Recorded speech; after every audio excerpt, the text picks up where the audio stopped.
నమస్తే, welcome to Telugu రాజ్యం. Endorsements ఇవి ఒక ప్రధాన ఆదాయ వనరుగా మారుతున్నాయి.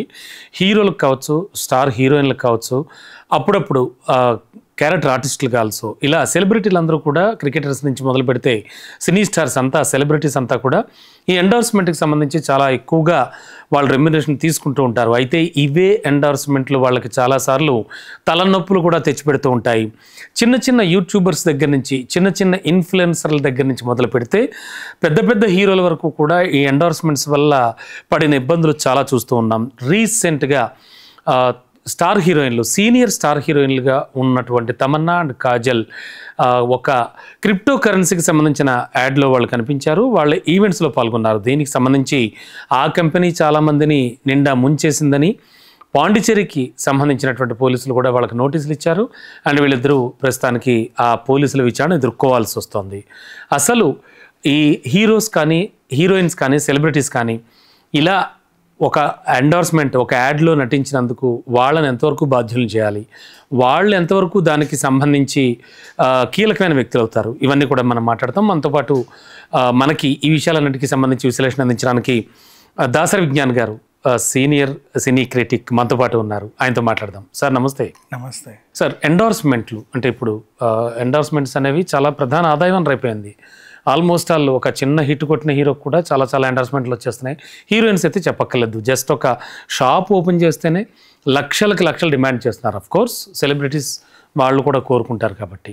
ఈ నేపథ్యంలో తమన్నా అండ్ కాజల్ ఒక క్రిప్టో కరెన్సీ కంపెనీ యాడ్లో నటించడం, ఆ తర్వాత ఆ యాడ్కి సంబంధించి, అంటే ఆ క్రిప్టో కరెన్సీ కంపెనీకి సంబంధించి వాళ్ళ ఈవెంట్స్లో అది పాల్గొనడం, బట్ 2,40,00,000 వరకు ఆ క్రిప్టో కరెన్సీ కంపెనీ ముంచేసింది. ఒక సుమారు 10 మందిని పైగా. అందులో పెట్టుబడులు పెట్టండి, భారీగా లాభాలు పొందండి వాళ్ళ యాడ్. సో దీనికి సంబంధించి వీళ్ళిద్దరిని కూడా పోలీసుల విచారణకి హాజరవ్వమని నోటీసులు ఇచ్చారు. సో దీనికి సంబంధించి అంటే చిన్న చిన్న ఇన్ఫ్లుయెన్సర్ల నుంచి మొదలు పెడితే అందరూ కూడా ఎలా చూడొచ్చు దీన్ని, అంటే ఏమనుకోవచ్చు, వాళ్ళు అంతవరకు బాధ్యులు చేయాలి వాళ్ళని? ఫర్ ఎగ్జాంపుల్, గుట్కాలు పాన్ పరాగులు తింటే ఆరోగ్యం పాడవుతుంది అని చెప్పేసి మనకి తెలిసిన విషయమే.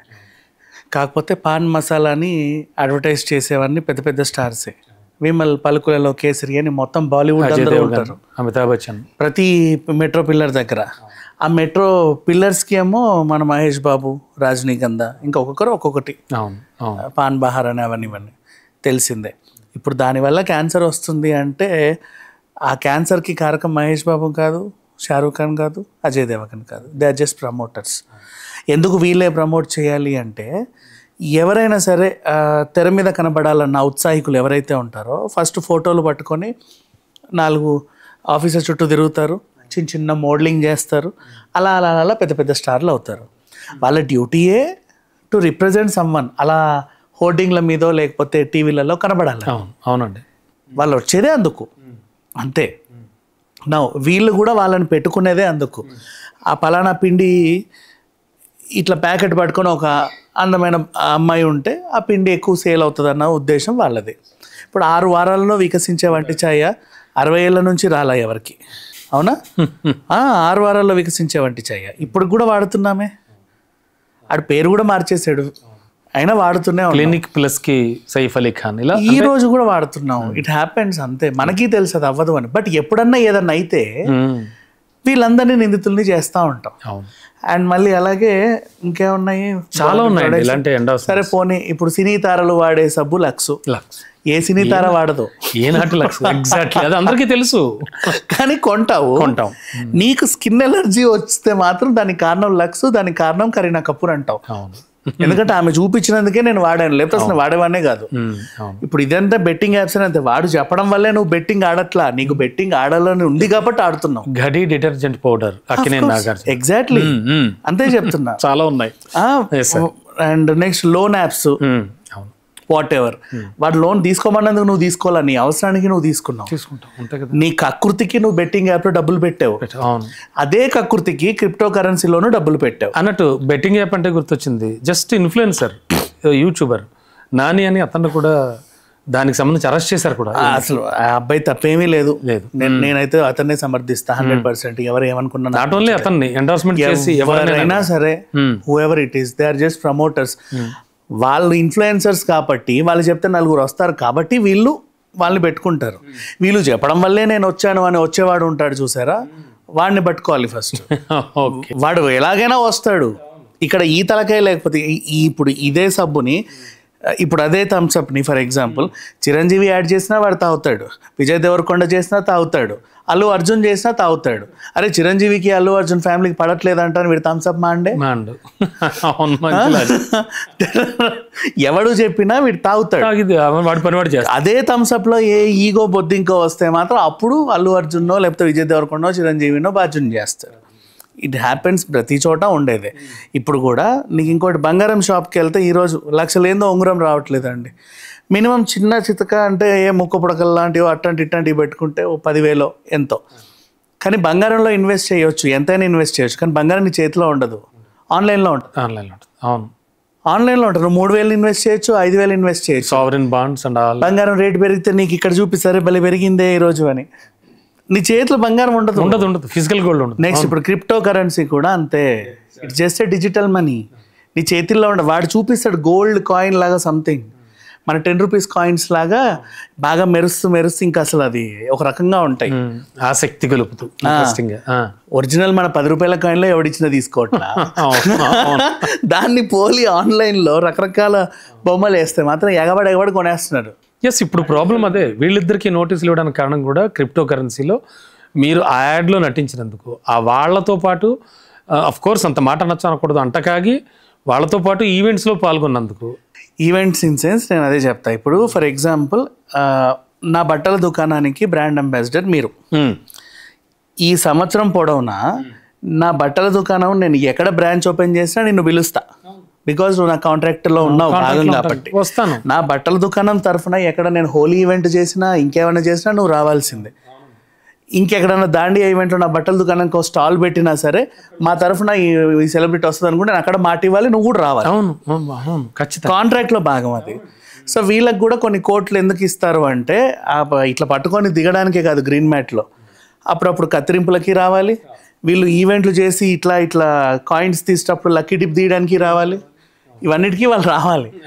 అదంతే ఆ కాంట్రాక్ట్లో. ఇప్పుడు ఇక్కడ మోసపోయిన వాళ్ళు ఏంటంటే వాళ్ళు రాసుకున్న కాంట్రాక్ట్లోనే ఉంటాయండి అంతే. ఇక్కడ మోసపోయిన వాళ్ళు కంపెనీతో పాటు వీళ్ళని అడ్రస్ చేస్తారు. ఆ రోజు తమన్నా కాజలో వచ్చి ఇట్లా తీసినందుకే వాళ్ళని చూసి మేము డబ్బులు ఇన్వెస్ట్ చేసామండి, అసలు వాళ్ళు చెప్పినందుకే చేస్తారు, లేకపోతే అసలు మాకేం తెలియదు అన్నట్టుగా అమాయకంగా నటిస్తారు. అంతకుముందు సుమగారిని కూడా అంతే.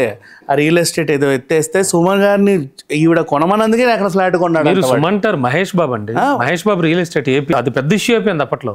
అంటే వాడికి ల్యాండ్ మీద ఇన్వెస్ట్ చేయాలని లేదు, జస్ట్ డబ్బులు అట్లా పెట్టుకొని కూర్చున్నాడు. సడన్ గా మహేష్ బాబు కనపడగానే వెంటనే ₹1,00,00,000 తీసుకెళ్ళి పెట్టేశాడు. ఎగ్జాక్ట్లీ. ఆ ల్యాండ్ బాగుంటే మాత్రం ఇట్స్ ఓకే. అసలు వాడికి అసలు మహేష్ బాబు కాదు కదా, ఎవరూ అవసరం లేదు వాడికి. అది ఎప్పుడైనా దివాలా తీసినా టోకరా వేసినా సరే వెంటనే వీళ్ళందరూ. ఓకే విజ్ఞాన్ గారు, మీరు చెప్పేదంతా కరెక్టే, నేను కాదంటలేదు. ఇదంతా నాణ్యానికి ఒకవైపు.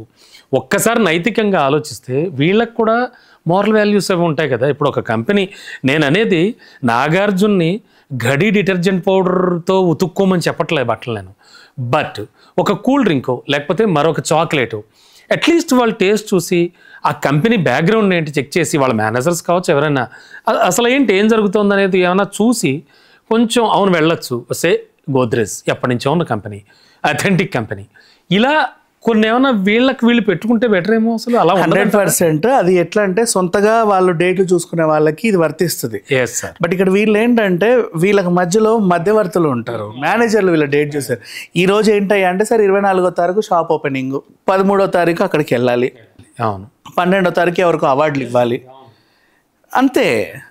బట్ అది ఎంత ఇది ఉందని వీళ్ళు కూడా చూసుకోవాలి. కాకపోతే పెట్టుకునే మేనేజర్లు ఏం చేస్తారంటే వీళ్ళని తోలేసి వాళ్ళ కమిషన్ తీసుకొని దులిపేసుకుంటారు. ఏదైనా చెప్పే నాకు సంబంధం లేదు వాడు ఆయన పోయాడు అన్నట్టు ఉంటుంది. బట్ వాళ్ళు చూసుకోవాలి, సొంతంగా డేట్స్ చూసుకునే వాళ్ళు. ఫర్ ఎగ్జాంపుల్ మన తాప్సీ ఇట్లాంటి వాళ్ళు చూసుకుంటారు, కొంతమంది చూసుకోరు. కానీ చూసుకోవడం అనేది 100% చూసుకోవాలి. బట్ అంటే వాళ్ళు ఉండే బిజీ. ఇప్పుడు ఫర్ ఎగ్జాంపుల్ సుమగారిని అంటాం, ఆవిడ ఈ గంట ఇక్కడ ఉంటే ఇంకో గంట ఎక్కడో ఉంటుంది, మరి అంత బిజీ చూసుకోవడం కూడా కుదరదు. తను పెట్టుకున్న వీళ్ళని నమ్ముతారు వాళ్ళు, వీళ్ళన్నీ వాళ్ళ డ్యూటీ అన్నీ చూసుకోవడం. బట్ వాళ్ళు ఏంటంటే వీళ్ళని ఎక్కడ తోసేస్తే నాకు వాడికి వచ్చే లక్షలో ₹20 నాకు వస్తాయా, ఎంత ఎక్కువగా వీళ్ళని ఎన్నిట్లలో తోసేస్తే అంత ఎక్కువ వాళ్ళకి వచ్చే దాంట్లో మాకు అంత కమిషన్ అన్నట్టు వాళ్ళు తోసేస్తారు. అండ్ ఇకపోతే మనుషుల గురించి మాట్లాడుకుంటే వీళ్ళకంతూ సొంత అభిప్రాయాలు ఉండవా? అవతలోడు అది తినమన్నాడనే నేను తిన్నాను, వాడు రుద్దుకోమన్నాడనే నేను రుద్దుకున్నాను అని చెప్తారు. వాడు పుట్టమంటేనే వీడు పుట్టాడా? వీడికంటూ సొంత అభిప్రాయం ఏడవనక్కర్లా ఉండాలి. ఇన్ఫ్లుయెన్స్ అయిపోతారు బాగా. ఇన్ఫ్లుయెన్స్ అవ్వరండి, కొనేటప్పుడు వీడి ఇష్టాభిప్రాయమే. అక్కడ తేడా వస్తారని నేను ఇన్ఫ్లుయెన్స్ అయ్యానంటే వీడికి నచ్చిందే కొంటాడు, నచ్చిన చోటే కొంటాడు, నచ్చిన దాన్ని 10 సార్లు తిరిగే కొంటాడు, 10 చూసే కొంటాడు. కొన్న దాంట్లో తేడా వచ్చినప్పుడు వీడి వైఫల్యాన్ని, వీడి అసమర్థతని వీడు గుర్తించడు. వాడు కొనమన్నందుకే నేను కొన్నానని చెప్పి అవతల ఎద్దులు పేసుకుంటాడు. మనుషులు కూడా ఇలా ఉంటారు. సో ఆ ఎఫెక్ట్కే ఇప్పుడు చట్టం కానీ వ్యవస్థ కానీ ఏం చెప్తుంది ఏంటంటే, ఈ కేసు ఎందుకు సీరియస్ గా ఉందంటే, అశోకన్ అని ఒక ఆయన విశ్రాంత ప్రభుత్వ ఉద్యోగి, గవర్నమెంట్ ఎంప్లాయీ, మంచి సీనియర్ అధికారి, పెద్ద ఆయన 4 పేజీలలో బాగా రాసి గట్టిగా ఒక అడ్వకేట్ని పెట్టి కేసు పెట్టాడు. సో దీనికి కొంచెం బలం వచ్చింది. దట్స్ వాట్ మాట్లాడుకోవాల్సి వస్తుంది. అంతే. ఓకే, అంటే ఎండోర్స్మెంట్ సంబంధించి కానీ పుదుచ్చేరిలో వాళ్ళని హాజరు కావాలని చెప్పారు, వాళ్ళు వెళ్ళాలి. ఓకే, అంటే చిన్న చితక లేకపోతే బడా పెద్ద పెద్ద యాడ్స్ కానీ వీటికి సంబంధించి సెలబ్రిటీలు కానీ, అంటే సెలబ్రిటీలు మీన్స్ క్రికెటర్స్ కావచ్చు, ఎవరైనా సినీ స్టార్స్ కావచ్చు, పొలిటీషియన్స్ కావచ్చు, ఎవరైనా సరే అటెండ్ అయ్యారు అంటే కనుక ఖచ్చితంగా వాళ్ళ బాధ్యులు చేయక్కర్లేదు అంటారు. No doubt at all. Okay, పూర్తిగా అది వాళ్ళ డ్యూటీ అక్కడ నిలబడ్డం అండి. వాళ్ళు అందుకే వచ్చారు జనాల్లో నుంచి. నీ మొహం నా మొహం ఎందుకు పెట్టుకోరు, వాళ్ళ మొహాలు ఎందుకు పెట్టుకుంటారు అంటే వాళ్ళ డ్యూటీ అది. వాళ్ళు చిన్నప్పటి నుంచి అలా హోర్డింగ్లలో కనబడాలని, యాడ్లలో కనబడాలని, సినిమాల్లో కనబడాలి, సీరియల్లో కనబడాలనే వాళ్ళు వచ్చి వాళ్ళకి అంత పాపులారిటీ ఉంది కాబట్టి మేము తీసుకుంటాం. ఎగ్జాక్ట్లీ, వాళ్ళు వచ్చింది అది వాళ్ళ డ్యూటీ అది. సో కానీ వీళ్ళు వెళ్ళి విచారణ ఎదుర్కోవడం అనేది మాత్రం ఒక ఇంత బాధ కలిగించేటువంటి అంశం. అఫ్ కోర్స్, బట్ కోర్టు కూడా అంటది వీళ్ళకి ఏం సంబంధం లేదని. కాకపోతే ఏంటంటే ఇనీషియల్గా ఇలాంటివి వార్తల్లోకి వస్తుంటాయి. జస్ట్ అండి, thank you. Please do subscribe to Telugu Rajyam channel. Please do subscribe to Telugu Rajyam channel. Please do subscribe to Telugu Rajyam channel. Hi అండి, నేను మీ ఆర్పీని, నెల్లూరు పెద్దారెడ్డి చేపల పులుసు ఓనర్ని. మీరు తెలుగు రాజ్యం అనే ఈ యూట్యూబ్ ఛానల్ సబ్స్క్రైబ్ చేసుకుని మంచి వీడియోలతో వస్తారు. Thank you so much. Hi people, I'm Sonakshi Verma and you please watch Telugu Rajyam and please subscribe to the channel.